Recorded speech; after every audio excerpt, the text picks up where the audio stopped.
How fast can a child learn a musical instrument compared to an adult? How fast can they learn a second or third language? They learn fast, right? Because why? How many people you hear a song and it'll take you back to when you were a child? Raise your hand. How many people it's not a song, but maybe it's a fragrance or a food that will take you back decades? Because information combined with emotion became a long-term memory, right? Because we're not logical, we're what? We don't do things logically all the time. We do things what? Emotionally, right? Because we're not logical, we're biological. Everyone wants to write this down. All learning is state dependent. That the emotional state that you feel when you're learning something gets anchored to the learning. Does that make sense? By the way, what was the state that you felt back in school? Bored, and the other half of the class is like confused, right? Now, on a scale of 0 to 10, what's boredom? 0. Anything times 0 becomes what? 0, and that's why a lot of people don't remember what they learned. It's the emotional state. Does that make sense? We said that children are the fastest learners, right? That they have this curiosity and they play all the time. Now, it's been shown in science, the research, by playing more actually creates neurogenesis and neuroplasticity. Like Einstein didn't have a bigger brain than anyone here, but in certain areas of his brain, he had highly connectedness. He did these thought experiments where he would put himself in these brainwave states, specifically theta state. That's the state that you're in when you shower. That's the theta state. That's a relaxed state of creativity. You're inspired. You come up with new ideas. New things come out of you, right? And so he had more connections in certain areas. And so you could promote that by playing more. We live in an age where it's not your muscle power, it's more your mind power. The faster you can learn, certainly the faster you can earn, but not just financially, in all the areas of your life. I remember recently, I got to introduce two of my modern day superheroes. It was Stan Lee. And we're going to dinner. I remember asking Stan, I was like, I have to know, you've created all these incredible superheroes. Who's your favorite? And he looks at me without a blink. He's like, Iron Man. And then he's like, Jim, who's your favorite superhero? I was like, Spider-Man.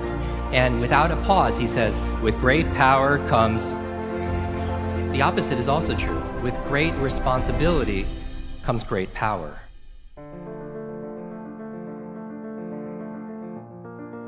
When you take responsibility for something, you have great power to what? To change things, to transform things, to make things better. You want to build a physical muscle, you give it what? Nutrition. Same thing with your mental muscles. Information combined with emotion becomes a long-term memory, right? The state that you learn something in, the mood and the feelings that you learn something in gets attached to what you want to learn. I'm going to give you 6 keys to learn anything faster. You can write these down. I want you to remember, be fast. Be fast. 6 keys to learn any subject or skill faster. So the B in be fast stands for believe. Because if you believe you can or believe you can't, either way, what? Either way, you're right. All behavior is belief driven.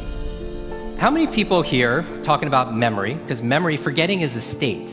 A lot of people say, oh, I have a bad memory, right? They always think I have memory, or I have focus, or I don't have focus, or I have creativity, I don't have creativity. I want you to scrap that. Creativity is not something you have, it's something you do. Memory is not something you have, it's something you do. There's no such thing as a good or bad memory. There's just a trained memory and an untrained memory. Your brain is like a supercomputer, and your self-talk is a program it will run. So if you tell yourself you're not good at remembering names, you will not remember the name of the next person you meet because you programmed your supercomputer not to.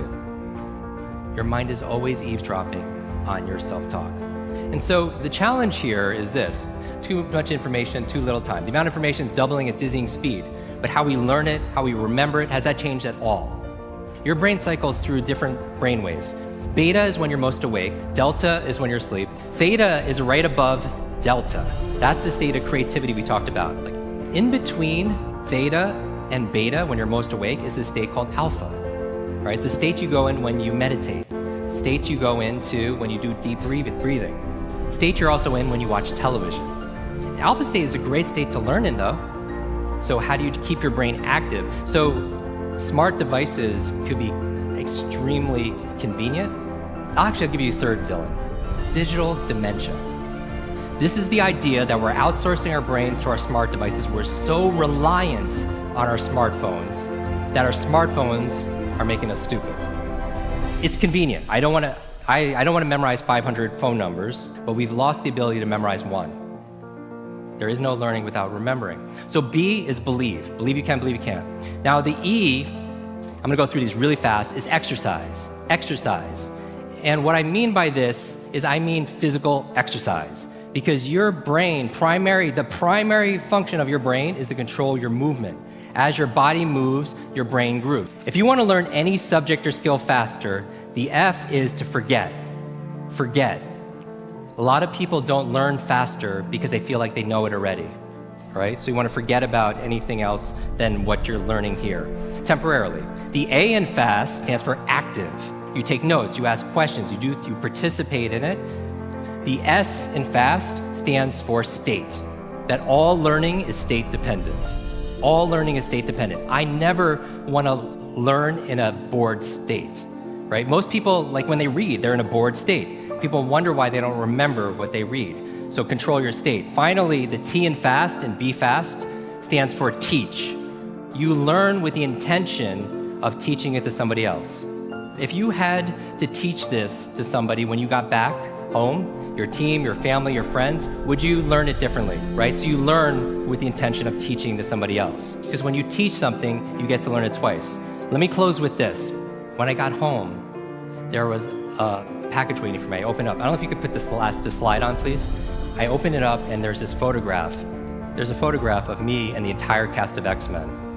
And even better than Halle Berry and Jennifer Lawrence and everything that's on there was the note from the chairman. It said this: Jim, thank you so much for sharing your superpowers with all of us. I know you've been looking for your superhero school since you were a kid. Here's your class photo. So my question for you is this: if you could go back to that child inside of you, that younger self, and right now tell them something that they need to hear, what would that be? And if you were to go in the future, 1 year, 2 years, 5 years, 10 years ahead in the future, I believe you have wisdom inside of you. I believe you have greatness inside of you. If you were to project 10 years ahead of time and look back on this day right now, what does your current self need to hear from your future self? I have a quote that I get quoted on more than anything else. It talks about an egg and stress, that your egg is like your life, that if an egg is broken by an outside force, life ends. But if it's broken by an inside force, life begins. And all great things begin on the inside. Thank you very much.